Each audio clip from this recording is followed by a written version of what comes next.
In an elite academy, a spoiled billionaire's son mocks a black janitor, believing money shields him from consequences. But a small symbolic act flips the energy, leaving the arrogant boy unsettled and foreshadowing a secret that could change everything. We don't hire people like you. The words cracked through the polished marble corridor like a whip.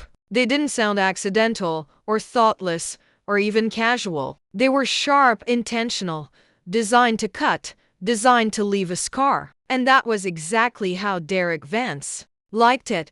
The boy stood tall for 17, though arrogance did most of the lifting. His uniform blazer hung loose, his tie was crooked, his shoes unpolished, a statement of privilege more than rebellion. When you were the only son of Charles Vance, oil billionaire, rules bent themselves around you. Teachers looked the other way, principals smiled through gritted teeth, and classmates laughed when told to laugh. And right now, they were laughing. The target of Derek's venom was a man who shouldn't have mattered in this temple of wealth and future power, but somehow did. Elijah Cole, the janitor, stood steady at the end of the hall, a mop in one hand and a bucket in the other. His uniform was clean but faded, his back slightly bent from years of work, his palms rough with the history of scrubbing floors that reflected the world of the rich.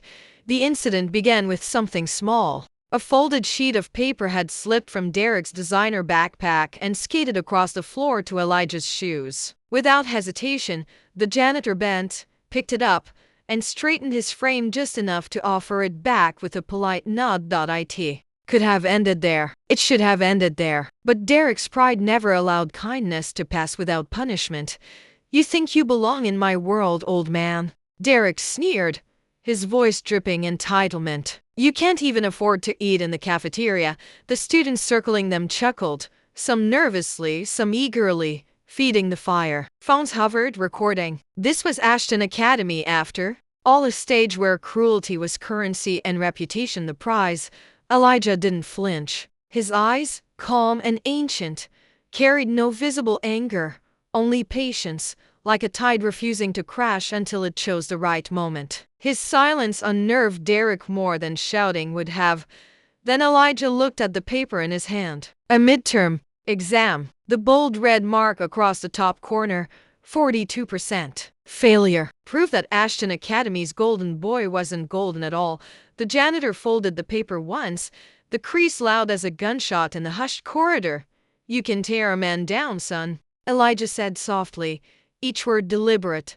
But paper like this can tear you too. Derek's smirk faltered, only for a breath, but enough for those watching to notice. A friend laughed quickly to patch the silence. Did the janitor just give you a riddle? But Elijah wasn't playing games. He pressed the folded paper gently against Derek's chest, leaving it there as if placing a mirror over the boy's heart. Then he stepped back, mop in hand, and continued down the corridor, shoulders straight, dignity intact. The group of students murmured. Some snickered at Derek. Others whispered with sudden respect for the janitor's quiet defiance. Derek, however, stood frozen. For the first time, shame seeped through the cracks of his arrogance. He crumpled the paper in his hand, his jaw tightening. He's nothing, Derek muttered to his friends, louder than necessary, desperate to reclaim control. Just a janitor. He'll be mopping this place until he dies. But the words rang hollow, even to him, because beneath his anger, Derek couldn't shake the weight of Elijah's warning. It wasn't the insult that stung, it was the strange certainty that the man knew something he didn't, something important. Later, in the silence of his private dorm room, Derek unfolded the exam again. The red mark glared at him like a wound. That money couldn't heal. His father had already paid for tutors, extra credit, even private deals with teachers. And still he failed. Still he stumbled. His father's voice thundered in his memory. Vances don't fail, boy. You'll carry this empire one day. And I'll be damned if you embarrass me. Derek slammed the paper down on his desk. For the first time in his life, he wondered if power wasn't enough. He thought of Elijah's calm eyes, of that folded paper pressed against his chest, and though Derek would rather die than admit it, he was afraid. Afraid that the janitor saw through him, deeper than anyone else ever had, and though Derek couldn't know it yet, This was the moment, the silent, humiliating moment in a marble hallway that would begin unraveling his life, thread by arrogant thread, because Elijah Cole was not just a janitor. He was a man carrying a secret. And that secret was about to change everything. The next morning at Ashton Academy began with sunlight streaming through stained glass windows, spilling colors across the floor like jewels. For most students, the light was a reminder of prestige and privilege. For Derek Vance, it felt like a spotlight he couldn't escape. Everywhere he walked, whispers followed. The janitor's words had spread faster than wildfire. "You can tear a man down, but paper like this can tear you too."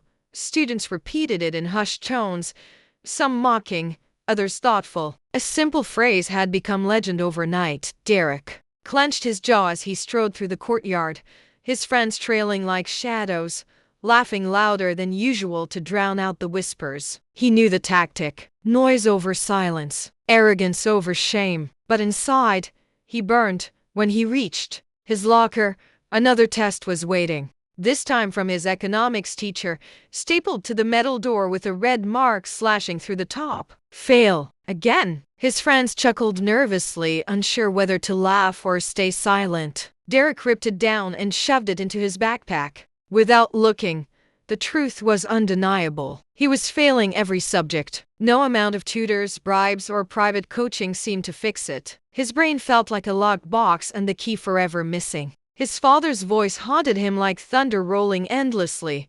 "You're a Vance. That name alone demands greatness. Don't you dare disappoint me." That evening, the pressure exploded. Inside the marble mansion the Vances called home, Charles Vance sat at the long dining table, staring at his son with eyes sharp as glass. "Another failure?" he asked, voice low and lethal. Derek swallowed hard. "It's just one test, one test. Don't insult me, boy. I've seen the reports. You're collapsing." Charles slammed his hand against the table, rattling the silverware. "Do you have any idea what people will say if the heir to Vance Industries can't even pass high school exams? Our empire doesn't survive on weakness." Derek stared at his plate, appetite gone. His father's shadow loomed across the table, larger than life. "I'm trying not hard enough," Charles snapped. "You have every resource at your fingertips. Tutors, study coaches, private schools most men can dream of. And still you fail. Do you know what that makes you?" The silence was heavy, unbearable. Derek clenched his fists. "A disgrace." Charles finished coldly. The word cut deeper than any insult from his peers. Derek wanted to scream, to fight, to prove his worth. But the truth gnawed inside him. Maybe his father was right. Maybe he wasn't enough. That night Derek lay awake in his room, staring at the ceiling gilded with gold. He had wealth, power, privilege, yet none of it filled the hollow ache of inadequacy. His thoughts drifted back to the janitor, to Elijah Cole. The man's words lingered like an echo he couldn't silence. How could a janitor, a man society deemed invisible, look at him with such knowing eyes? It wasn't mockery, it was certainty. As if Elijah had already seen the path Derek was walking, and knew exactly where it ended. The next day, their paths crossed again. Derek was storming out of the library after failing to understand a single page of his mathematics textbook. His frustration boiled over. He shoved the book into his backpack and kicked the door open, only to collide with Elijah in the hallway. The janitor steadied the bucket of cleaning supplies in his hands, preventing a spill. He glanced at Derek calmly, his expression unreadable. "Watch where you're going," Derek barked. The sting of his father's words still pulsed inside him, and he needed anyone to bear the weight of his anger. But Elijah didn't react. He simply set the bucket down, knelt, and began wiping a streak of dust from the floor. His movements were slow, deliberate, almost reverent, as though even the smallest corner deserved attention. The silence grated on Derek. "What? No lecture today?" he sneered. Elijah glanced up briefly. "Not every lesson needs words." Something in his tone froze Derek. It wasn't defiance. It wasn't mockery. It was deeper, a quiet authority that unsettled him more than his father's thunder ever could. Derek stepped back, suddenly unsure of himself. For the first time, He noticed Elijah's hands scarred, strong, shaped by labor yet steady as stone. These were not the hands of a man broken by circumstance. They were the hands of a survivor. "You think you're better than me?" Derek snapped, though the question sounded weak even to his own ears. Elijah rose slowly, meeting Derek's eyes. "Better? No, just older, wiser, maybe willing to see what you refused to." Derek's chest tightened. "And what's that supposed to mean?" But Elijah didn't answer. He picked up his bucket, gave a small nod, and walked away. The boy stood frozen in the hallway, anger and confusion twisting inside him. No one ignored Derek Vance. No one dismissed him like that. Yet Elijah had, and somehow, it didn't feel like dismissal. It felt like a door opening, a path Derek couldn't yet see. Later that night, Derek replayed the moment over and over. Elijah's words haunted him. Not every lesson needs words. It struck him that for all his father's shouting, all his tutor's explanations, all his friends' empty flattery, none of it had taught him anything. Not really. Yet in Elijah's silence, in his calm presence, Derek felt a truth pressing against him, waiting to be understood. And though Derek didn't know it, this was the beginning of something far greater than passing a test, because Elijah Cole carried a secret not written in books, not taught in classrooms, not bought with money. A secret Derek Vance desperately needed. The courtyard at Ashton Academy buzzed with the usual chatter of wealth. Students lounged on benches carved from imported stone, sipping lattes delivered by private chauffeurs, discussing hedge funds as if they were weekend hobbies. Derek Vance, however, sat at the center fountain, restless, his jaw locked tight. Another test had been returned that morning. Another failure. The paper now lay crumpled at the bottom of his leather satchel, mocking him with red ink. Around him, his friends made jokes about parties, vacations, and cars, but Derek hardly heard them. What he did hear and could not escape were the whispers. Students passing by glanced at him, murmuring words just loud enough to sting. "Vance is slipping. Can you believe it? Even with all that money." The shame crawled under his skin like fire. "Forget them," one of his friends muttered, clapping his shoulder. "They're jealous. You're still the king here." But Derek didn't feel like a king. Not anymore. Not since the janitor had folded his failed test and placed it against his chest like a brand of truth. That afternoon, things grew worse. Inside the lecture hall, Professor Marlin called on Derek to solve an equation. Simple, basic, one Derek should have mastered long ago. He rose, walked to the board, marker trembling in his hand. The numbers swam before his eyes. He tried once, twice, scratching lines that made no sense. Laughter bubbled behind him. Marlin sighed. "Sit down, Mr. Vance." The class chuckled louder. Derek felt his face burn as he returned to his seat, sinking into the leather like it could swallow him whole. When the lecture ended, he stormed out, fists clenched. His friends trailed behind, unsure whether to console or avoid his rage. In the hallway, Derek's anger finally erupted. He slammed his fist into a locker, startling a group of younger students who quickly scattered. And then, as if fate were mocking him, Elijah appeared. The janitor moved slowly down the hall, mop in hand, eyes lowered to the floor he polished. "Of course," Derek muttered bitterly. "Just who I wanted to see." Elijah paused, straightening his back. His gaze lifted, steady and calm, as though Derek's tantrum were nothing more than rain on stone. "You enjoying this?" Derek snapped. "Watching me fail? Watching me become some joke for everyone here?" Elijah shook his head once. No, the simplicity of the answer infuriated Derek more than mockery would have. "Then what? What's with those looks you keep giving me? Like you know something I don't." Elijah leaned on his mop handle, eyes never wavering. "Because I do." The hallway fell silent. Derek's friends exchanged glances but said nothing. Derek took a step closer, his voice sharp. "And what's that? That money can't fix everything? That's the big secret?" Elijah's lips curved into the faintest smile. "You already know that. You just don't want to believe it."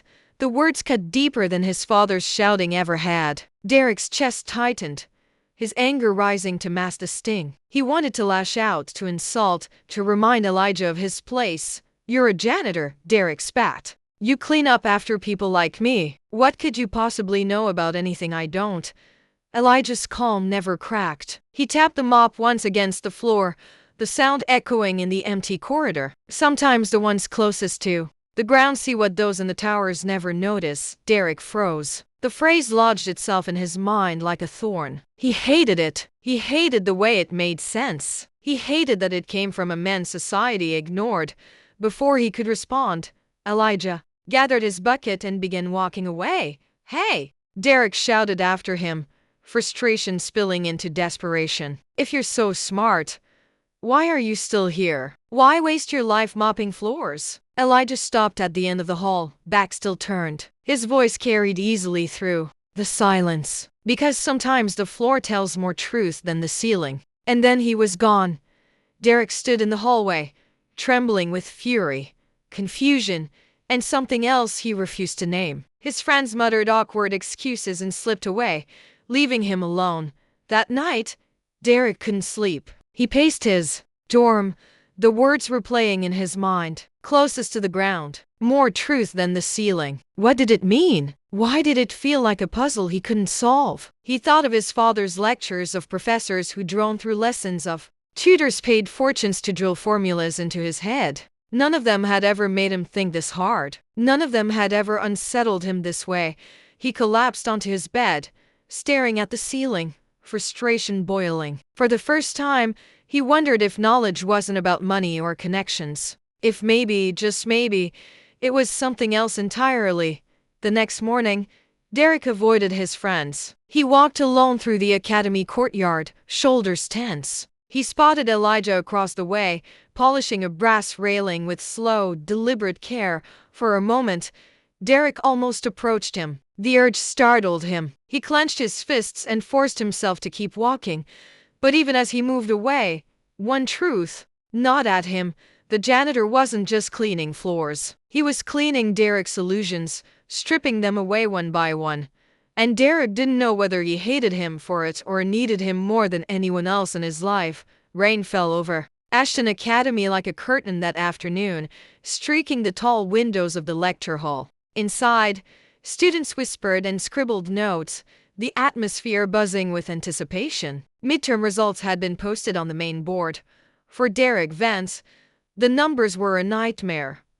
His name stood in bold next to failing marks across nearly every subject. Students clustered around the board, pointing, laughing quietly, some openly smirking. Wealth could buy a place at the academy, but it couldn't buy intelligence. The whispers struck like arrows. Can you believe it? Vance failed again. All that money. And still dumb as stone. His father must be furious. Derek pushed through the crowd, tearing the sheet down from the board. His face burned as he shoved it into his bag. His friends tried to rally him with forced laughter, but the sound only deepened his humiliation. By the time he reached his dorm, rage boiled over. He hurled books across the room, scattering papers like leaves in a storm. His fists slammed the desk until his knuckles ached. When his phone buzzed, he didn't need to look to know it was his father. He answered anyway. Charles Vance's voice thundered through the speaker. Is it true? Another failure? Derek hesitated. They grade unfairly, don't you dare lie to me. His father roared. I've invested millions in your future, and you repay me with shame. You're destroying our name, boy. Do you understand? Derek's throat tightened. I'm trying not enough. Charles cut him off. You'll fix this, or I'll fix it for you. And believe me, you won't like how. The call ended abruptly, leaving silence heavier than any scream. Derek sank onto his bed, shaking. His father's disappointment was worse than anger. It was a reminder that Derek wasn't just failing himself, he was failing the empire. Later that evening, unable to sit still, Derek stormed through the nearly empty corridors. The rain had cleared, leaving the halls gleaming under fluorescent light. At the far end, Elijah Cole worked quietly, polishing the brass handles of classroom doors. The sight ignited Derek's fury. You, he snapped, striding forward. This is your fault. Elijah paused, cloth in hand, and turned slowly. Mine? You humiliated me. Derek's voice cracked. You made everyone think I'm weak. You cursed me with your riddles and your looks. Elijah studied him, calm as always. "I didn't fail your tests, Derek." "You did." The words sliced through Derek's chest. His fists clenched. "Don't talk to me like you're better than me. You clean floors. I own them." He shoved Elijah's bucket, spilling water across the tiles. The sound echoed in the hallway, shocking even Derek himself. Students nearby gasped, phones lifting to record. Elijah didn't shout. He didn't retaliate. He simply bent, righted the bucket, and began mopping the spill. His silence was louder than Derek's rage. "Say something." Derek barked, his voice trembling. Elijah wrung out the mop, then met Derek's eyes. Anger won't fill the emptiness inside you.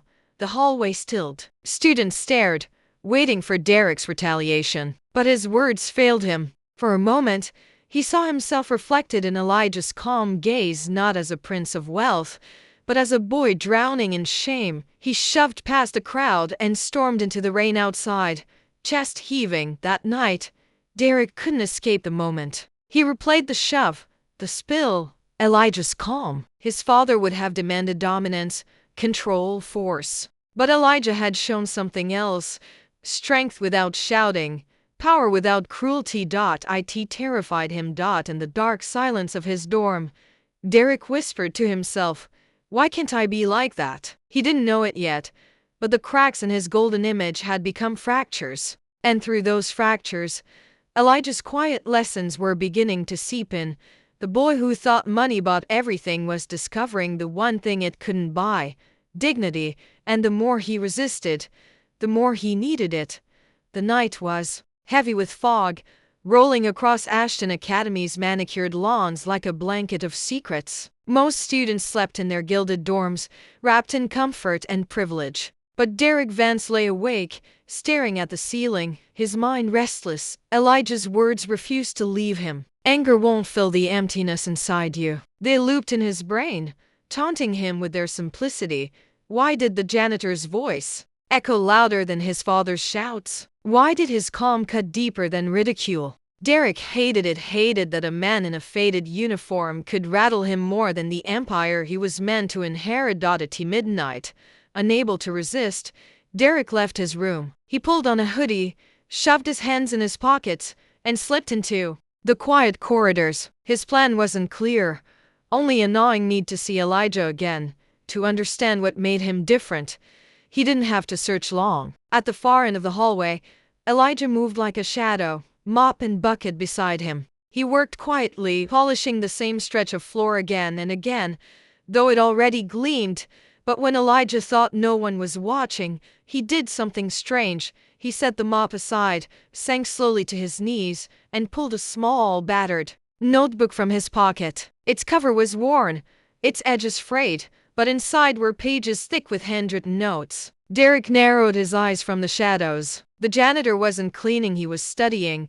Elijah traced a finger across equations, formulas, paragraphs of history. His lips moved silently, reciting, memorizing. Then, with a stub of pencil, he wrote carefully, as though every word mattered. Derek's chest tightened. The janitor was studying harder than any of his classmates, harder than Derek ever had. For nearly an hour, Derek watched, hidden behind a pillar, as Elijah filled page after page with neat, precise writing. When the man finally closed the notebook, he pressed it to his chest for a moment, almost like a prayer, before tucking it away and resuming his work as if nothing had happened. Derek slipped back to his dorm, mind spinning. The next morning, he couldn't concentrate in class. The image of Elijah bent over that notebook haunted him. Who was this man? Why would someone with such knowledge choose to mop floors? At lunch, Derek sat with his friends, but their empty chatter grated on him. Cars, vacations, stocks, meaningless noise. His eyes drifted across the cafeteria until they found Elijah in the corner, wiping tables. No one noticed. Derek excused himself abruptly and followed. "Hey," he muttered, catching Elijah by the doorway. "What's in the notebook?" Elijah froze briefly, then turned. His eyes studied Derek, calm but sharper this time. "You were watching." Derek's pulse spiked. I just saw you, okay? You were writing things. Equations. History. That's not janitor stuff. A flicker of amusement crossed Elijah's face. And what exactly is janitor stuff, Derek? Derek flushed. You know what I mean. Elijah leaned on his mop. What's in the notebook is mine. Hard-earned. Paid for. With sweat and silence. Not for show, Derek bristled. So you're just going to keep playing games? Acting like you've got all the answers but never saying them. Elijah tilted his head. Answers are wasted on those who don't know. The questions. The words frustrated Derek, but they also lodged deep inside him. He opened his mouth to argue, then closed it again, realizing he had none. For the rest of the day, he couldn't stop thinking about the notebook. That night, curiosity won. He followed Elijah again, careful to stay hidden. He watched as the janitor repeated the same ritual, mop set aside, notebook in hand, pencil scratching across paper. But this time, Elijah did something different. He pulled a small photograph from between the pages. Derek squinted in the dim light. It was a young boy smiling brightly, holding a medal in his hands. Elijah's face softened as he gazed at it, something rough flickering across his expression: pride, love, sorrow. Then Elijah whispered, just loud enough for Derek to catch, I'll finish what you started. Derek's heart thudded. The janitor wasn't studying for himself. He was carrying someone else's dream. Before Derek could step away, his foot scraped against the floor. Elijah's head snapped up, eyes locking onto the shadows. Who's there? Derek froze. His throat tightened. He wanted to run, but his legs refused. Slowly, Elijah rose, notebook still in hand, his presence commanding even in silence. Derek, Elijah said at last, voice low but certain. If you wanted to know, all you had to do was ask. The boy stood exposed, unable to reply. Shame and curiosity warring inside him. Elijah slipped the notebook into his pocket, eyes never leaving Derek's. Go back to bed. Tomorrow will come fast. And sooner than you think. You'll understand why I'm here. With that, he turned and walked into the darkness, leaving Derek trembling in the hall. For the first time, Derek wasn't angry. He wasn't mocking. He was simply curious. And beneath that curiosity, something unfamiliar stirred respect. The morning sunlight spilled through Ashton Academy's arched windows, gilding the marble halls in gold. But Derek Vance felt no warmth. His thoughts were still trapped in the shadows of last night, replaying the image of Elijah with that battered notebook and the photograph of the smiling boy, every detail gnawed at him. Who was the boy? Why did Elijah whisper those words, I'll finish what you started? And why did a man working as a janitor spend his nights memorizing equations instead of sleeping? For the first time in his privileged life, Derek found himself more interested in someone else's story than his own. Classes dragged like hours soaked in glue. Derek couldn't focus on formulas or Shakespeare. His pen scrawled absent shapes across the margins of his notebook as his eyes flicked toward the clock. He wanted the day to end, wanted another chance to uncover Elijah's secret. By lunchtime, Derek's impatience boiled over. He left his friends mid-conversation and found Elijah mopping near the west wing. The janitor looked up as Derek approached, pausing mid-stroke. You again, Elijah said evenly. Don't you have better places to be? Derek folded his arms. Not until you tell me who the boy is. Elijah's grip tightened on the mop, though his face betrayed nothing. What boy? Don't play dumb. The one in the photo. The one you keep in that notebook. For a long moment, Elijah studied him, eyes deep as unbroken stone. Then, with a quiet sigh, he leaned the mop against the wall. Curiosity can be dangerous, Derek, Elijah murmured, not knowing his worse. Derek shot back. The janitor gave him a slow nod, as though weighing the boy's resolve. Finally, he gestured toward a quiet bench near the window. Sit. If you're bold enough to ask, then bold enough to listen. Derek sat, heart pounding. Elijah lowered himself beside him, the bucket of soapy water forgotten. The boy, Elijah began, voice soft yet strong, was my son.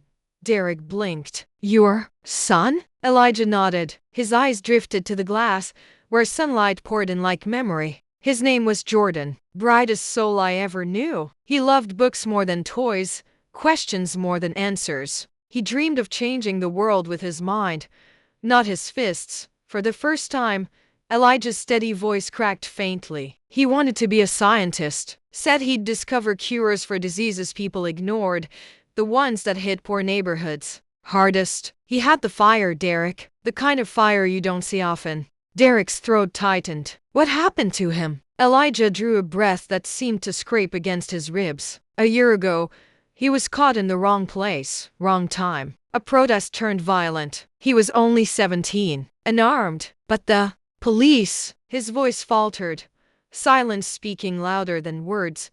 Derek's stomach sank. They called it an accident. Elijah continued bitterly. Said he was resisting. But I know the truth. Jordan was silenced because his skin told a story they didn't want to hear. Derek stared.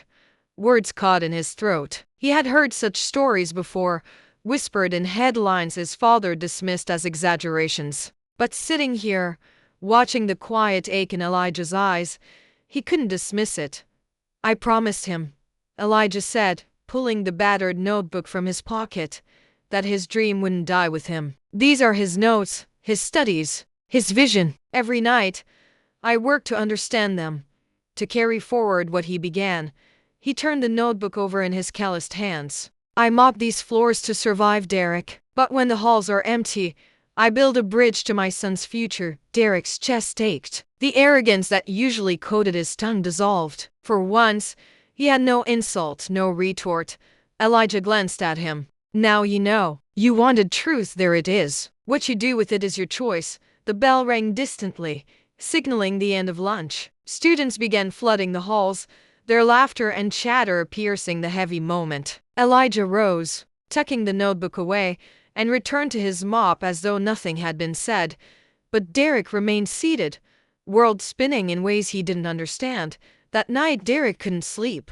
Elijah's story played through his mind again and again. He tried to imagine losing his own life of privilege, his father's wealth, his family name. He tried to imagine losing a son. The weight was unimaginable, yet Elijah carried it daily, with grace. The next day, Derek skipped to class and lingered near the library, hoping to catch Elijah again. Instead, he overheard two teachers whispering near the faculty lounge. Such a shame, one murmured. Elijah Price could have been a professor. Brilliant mind. But life knocked him down. Brilliance doesn't pay bills when doors are shut, the other replied. Especially for a man like him in this country. Derek froze. Professor? The whispers only fueled his fire. He cornered Elijah later in the courtyard. Determination blazing. They said you could have been a professor, Derek blurted. Is that true? Elijah's brow furrowed, but he didn't deny it. I studied, worked harder than most, but doors closed before I reached the threshold. Some dreams, Derek, are stolen before they're lived. Then why work here? Derek pressed. Why not fight back? Prove them wrong? Elijah's gaze sharpened. Because sometimes the fight isn't about me. It's about leaving enough light for the next person to walk through. My son believed in that. I still do. Derek fell silent. For the first time, he realized that Elijah wasn't broken. He wasn't defeated. He was choosing to carry something larger than himself. A legacy built on quiet strength instead of loud privilege. And Derek couldn't help but wonder, what legacy was he building? That evening, Derek found himself staring at his reflection in the dorm mirror. The boy who mocked, who flaunted, who belittled, was that truly who he wanted to be? Elijah's words gnawed at him. Some dreams are stolen before they're lived. For the first time, Derek began to see that his wealth had given him every open door while others, like Elijah, were locked out despite their brilliance. It was a truth he couldn't unsee, and it was only the beginning. The rain came down in silver sheets that evening, drumming against Ashton Academy's tall glass windows. Students rushed through the halls with umbrellas, laughter echoing as they escaped the storm. Derek, however, lingered in the shadows near the stairwell, restless and distracted. Ever since Elijah's confession, Derek had carried a weight he didn't recognize, a mixture of shame, admiration, and something else he couldn't name. His old ways of mocking and flaunting privilege felt hollow now, like wearing a costume that no longer fit.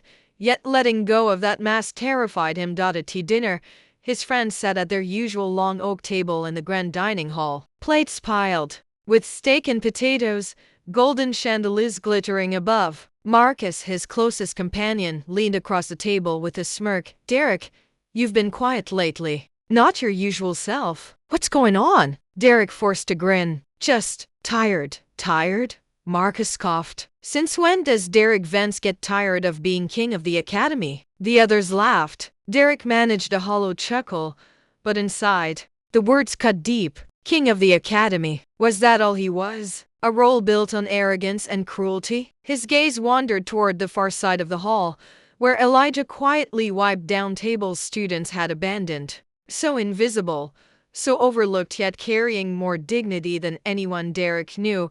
Marcus followed Derek's gaze and snorted. Don't tell me you're thinking about the janitor again. What's the fascination, huh? He's just a mop with legs.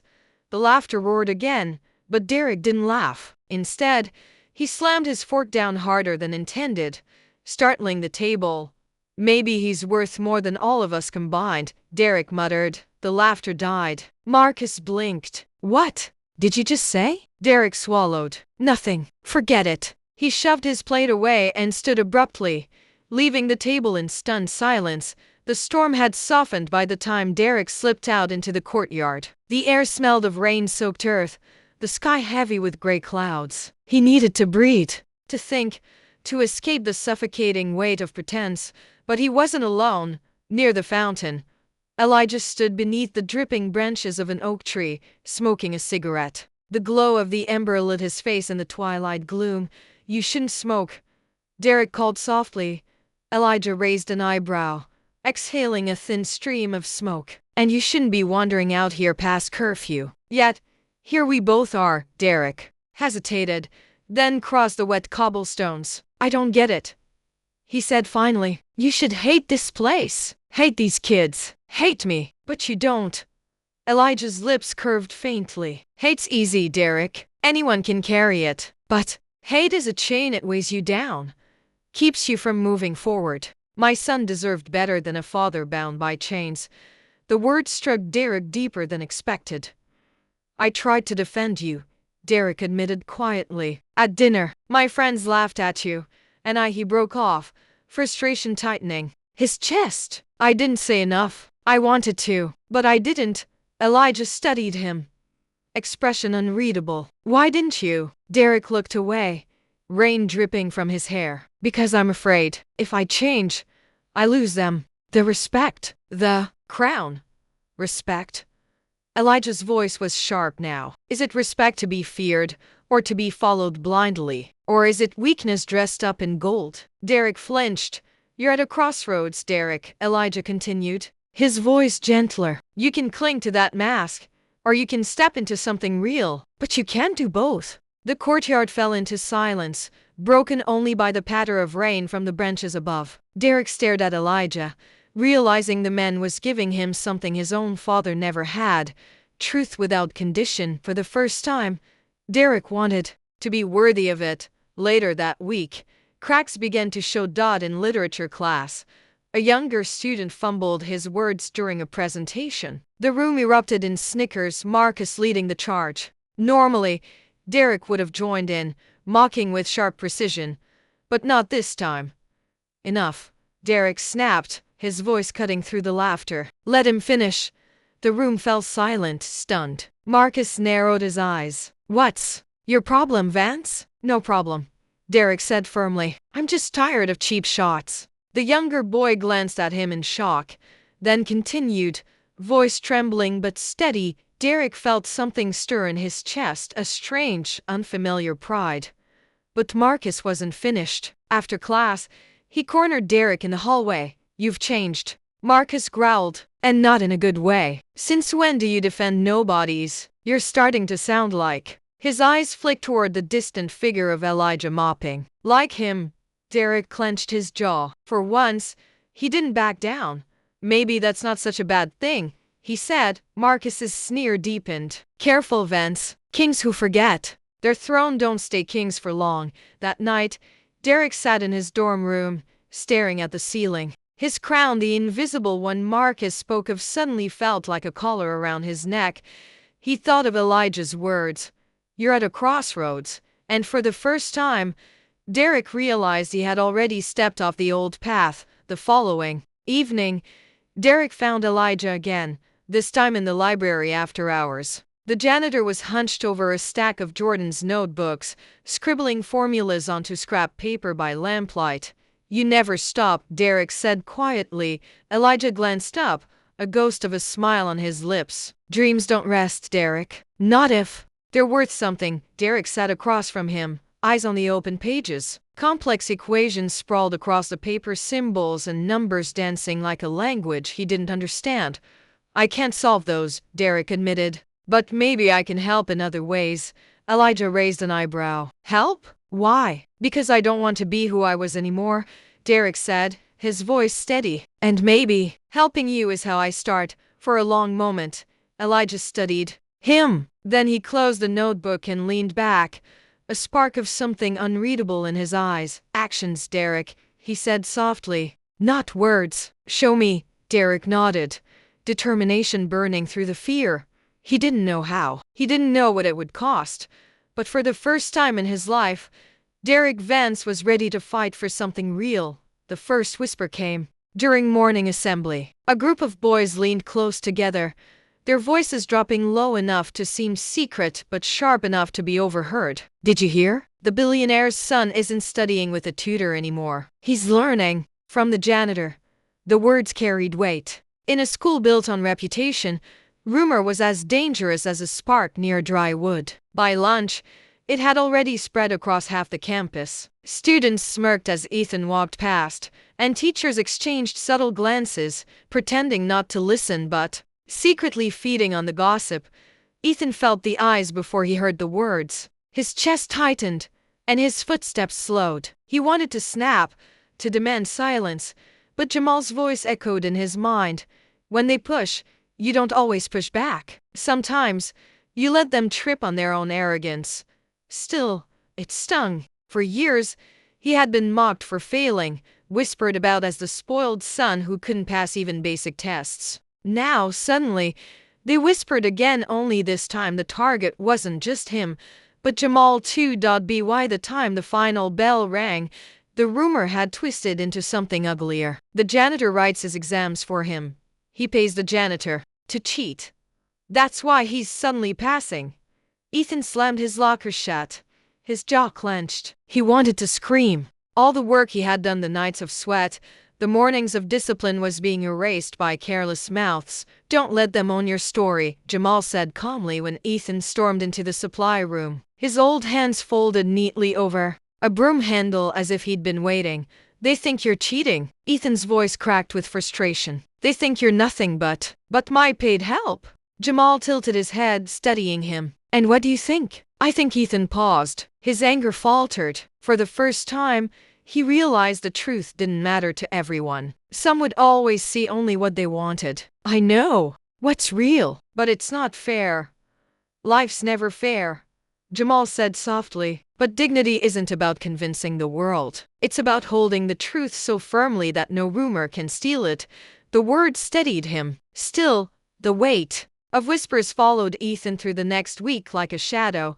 Then came the confrontation. It happened in the courtyard, just after gym class. Brandon, captain of the basketball team, rich, arrogant, the kind of boy who thought his laughter could shape reality, cornered Ethan with a group of friends. "So it's true, huh?" Brandon sneered, his arms crossed. "The janitor's your genius now. What's he teaching you? How to scrub toilets?" The group erupted in laughter, sharp and cruel. Ethan's fists tightened at his sides. For years, he would have thrown a punch. For years, he would have let rage dictate his moves. But he remembered Jamal's lesson. Control is power. Lose it, and they win. So he didn't swing. Instead, he stepped closer, his eyes steady, his voice firm. "He's teaching me more than you'll ever learn." The laughter faltered. Brandon's grin thinned, uncertain. The courtyard fell quiet, students turning to watch. Ethan's words hung in the air, stronger than fists. Brandon tried again, his voice louder. "You think you're better than us because of a janitor?" "No," Ethan said, his tone sharp as steel. I'm better than the version of myself I used to be. And that's because someone believed in me when none of you did.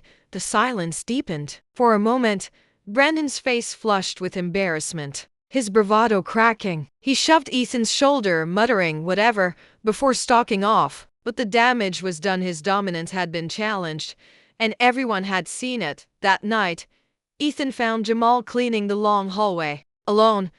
They came for me today, Ethan said quietly. Jamal looked up, eyebrows raised. And I didn't fight. I didn't lose control. I said what mattered. A slow smile spread across Jamal's face. Then you've learned the first real secret, Ethan frowned. What secret? Jamal leaned on his mop, his eyes glowing with quiet pride. That the loudest voices don't win. The truest ones do.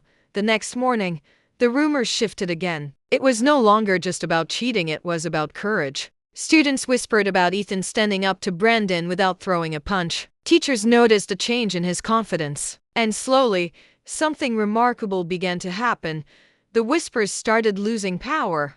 Instead of shame, Ethan walked taller. Instead of anger, he carried calm. The more he lived the truth, the less the rumors mattered. And though no one knew it yet, that was the beginning of a transformation that would shake not just the school, but his father's empire itself. For, in every whisper of ridicule, there was now a question hiding beneath.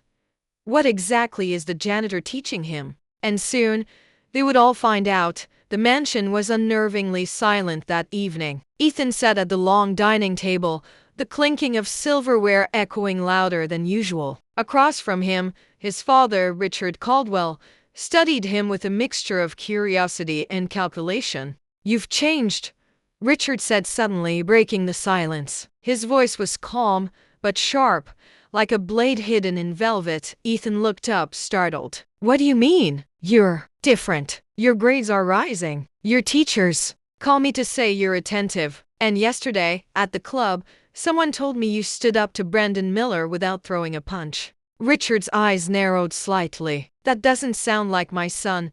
The word stung more than Ethan expected. Doesn't sound like my son? It was as if his father couldn't imagine him being capable of change.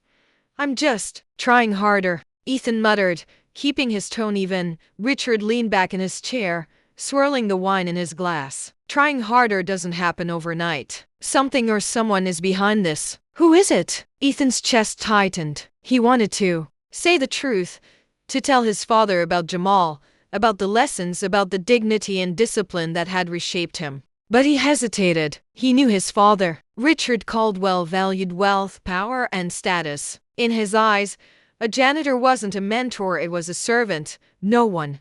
Ethan lied quickly. I just realized I needed to change. Richard's eyes stayed locked on him, unblinking. Finally, he nodded, though doubt lingered in his expression. Perhaps. But suspicion had already rooted itself in his mind. The next morning, Richard arrived at the school unannounced. His sleek black car pulled into the parking lot, drawing stares from students. He stepped out, immaculate in a tailored suit, his presence radiating authority. Teachers rushed to greet him, offering polite smiles and firm handshakes. He brushed past them, his gaze scanning the courtyard. He wasn't here for pleasantries, he was here to observe. From the second-floor window, Ethan saw him. Panic shot through his chest. What is he doing here? He rushed to the janitor's closet, where Jamal was organizing supplies. My father's here, Ethan said, breathless. He's looking for answers. Jamal glanced at him calmly. And what will he find? He'll find you, Ethan whispered urgently. And he'll think less of me, of us. Jamal's face softened, though his voice remained steady. Son, truth doesn't shrink because a man with money looks at it. If he asks, I won't hide who I am. Ethan's stomach twisted. He admired Jamal's courage, but he knew his father's pride was sharp, cruel. A single misunderstanding could destroy everything. Later that afternoon, Richard wandered into the hallway where Jamal was mopping. Their eyes met. Richard's expression carried a faint smirk, the kind of smile that wasn't friendliness but challenge. You're the janitor, Richard said, his tone clipped. Yes, sir. Jamal replied evenly. You've been spending time with my son, Jamal. didn't flinch. He's a good boy. He's been working hard. Richard's smirk deepened, though his eyes hardened. Working hard? Under a janitor's guidance? Tell me, what exactly are you teaching him? How to clean floors? The words dripped with condescension, each syllable meant to diminish. Jamal's grip on the mop tightened, but his voice stayed calm. I'm teaching him discipline, respect, the kind of lessons every man needs, whether he's sweeping floors or running empires. For a brief second, Richard's composure faltered. The quiet strength in Jamal's voice struck deeper than he expected. But just as quickly he recovered.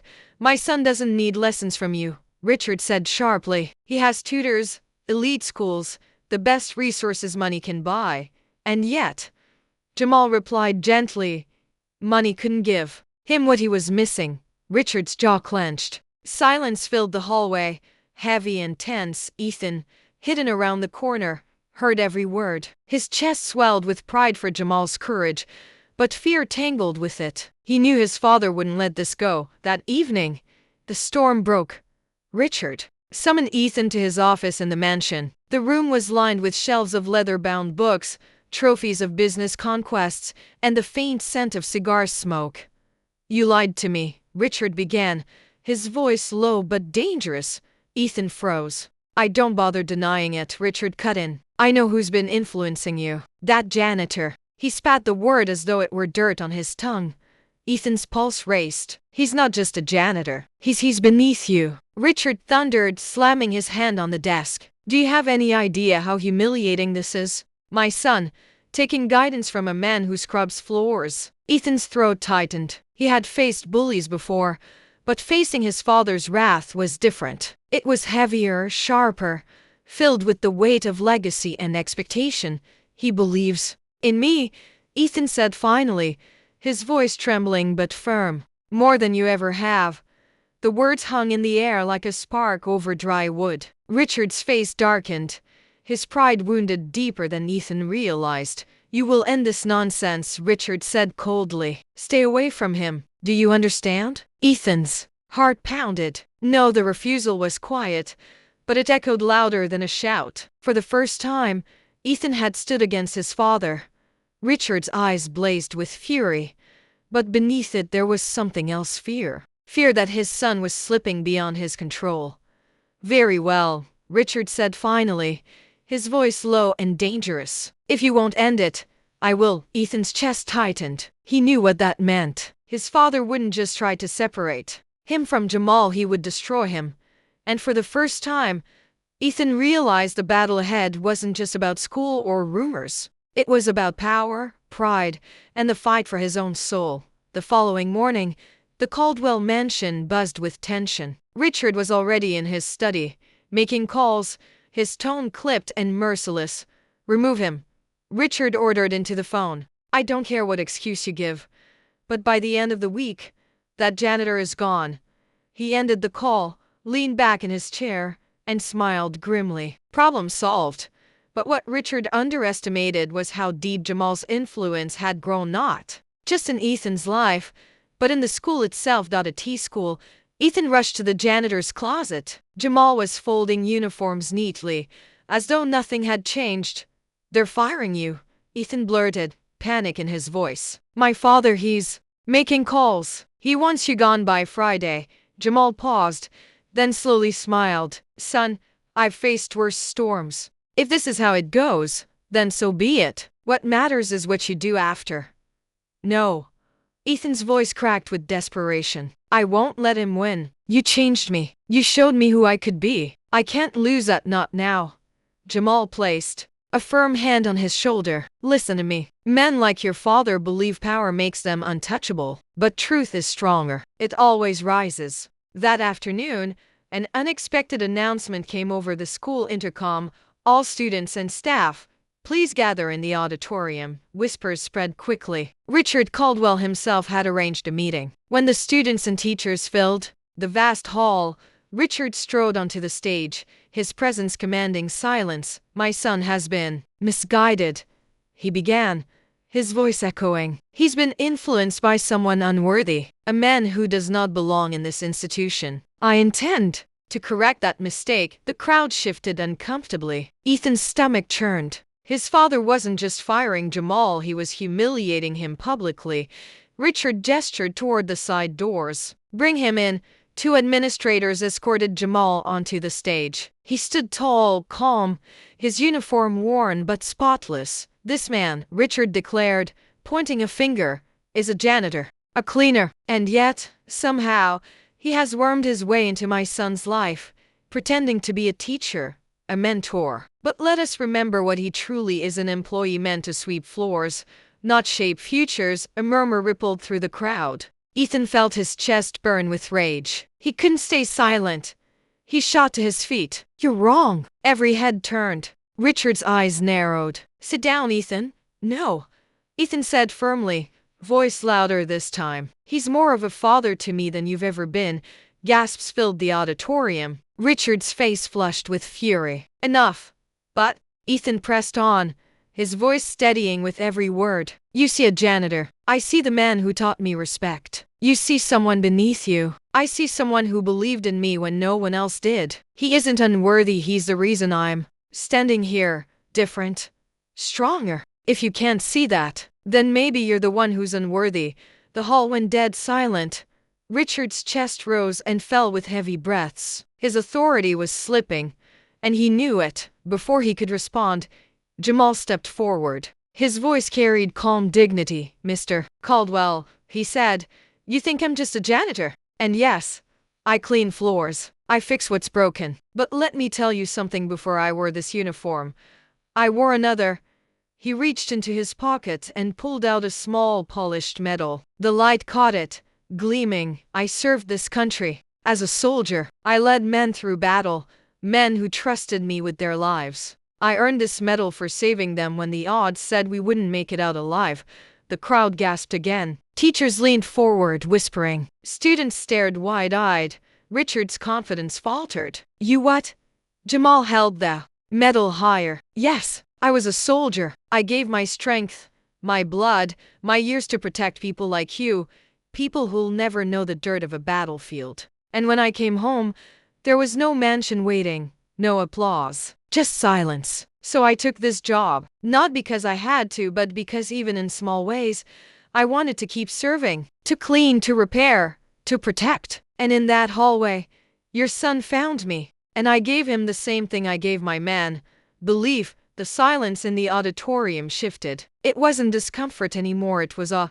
Ethan's chest swelled with pride, tears burning in his eyes. Richard stood frozen, his arrogance collapsing under the weight of truth. Finally, Jamal lowered the medal. "You can call me a janitor, Mr. Caldwell, but your son calls me a mentor, and that's an honor I will never be ashamed of." Applause erupted, first from the students, then the teachers. The entire auditorium rose to its feet, clapping, cheering. Richard's face hardened. He wanted to lash out, to crush the moment. But he realized, for once, his power meant nothing here. He turned sharply, storming off the stage, his pride shattered. Later that evening, Ethan and Jamal stood outside the school, watching the sunset. "You didn't have to do that," Ethan said softly. "You could have stayed quiet." Jamal chuckled. "Son, silence has never changed the world. Truth has." Ethan looked at him, eyes glistening. "I don't know how to thank you." "You already have," Jamal said with a smile. "By becoming the man you were meant to be." Ethan nodded, his heart full. He knew battles still lay ahead with his father, with the world, but he wasn't afraid anymore. He had Jamal's lessons etched into his soul, and for the first time, he believed he could stand tall on his own.